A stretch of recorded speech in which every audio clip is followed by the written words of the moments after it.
চীন সরকারের আমন্ত্রণে 5 দিনের সফর শেষে দেশে ফিরেছেন জাতীয় নাগরিক পার্টি এনসিপির নেতারা। রোববার রাত 10টার দিকে হযরত শাহজালাল আন্তর্জাতিক বিমানবন্দরে পৌঁছান তারা। বিমানবন্দরে প্রতিনিধি দলকে স্বাগত জানান ঢাকায় নিযুক্ত চীনের রাষ্ট্রদূত ইয়াও ওয়েন। সেখানে নাহিদ ইসলাম বলেন, চীন সফরে তাদের উন্নয়ন এবং স্থিতিশীলতা সম্পর্কে অভিজ্ঞতা অর্জন হয়েছে। সেখান থেকে বাংলাদেশ কিভাবে উপকার পেতে পারে সে বিষয়ে আলোচনা হয়েছে। চীনের রাষ্ট্রদূত বলেন, বাংলাদেশের সাথে কূটনৈতিক সহ সকল ধরনের সম্পর্ক উন্নয়নে কাজ করে যাবেন তিনি।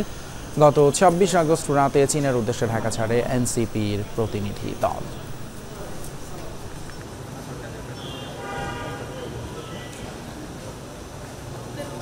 চীনের বর্তমান যে স্থিতিশীলতা সেই বিষয়ে আমাদের অভিজ্ঞতা হয়েছে। বাংলাদেশের বর্তমান পরিস্থিতি, গণঅভ্যুত্থান পরবর্তী সংস্কারের আকাঙ্ক্ষা, স্থিতিশীলতা এবং অর্থনৈতিক ন্যায় বিচার ইত্যাদিতে কিভাবে চীন বাংলাদেশকে সহায়তা করতে পারে, বাংলাদেশ কিভাবে চীনের সাথে আরও কোলাবোরেশনে যেতে পারে ইত্যাদি বিষয় নিয়ে আলোচনা হয়েছে।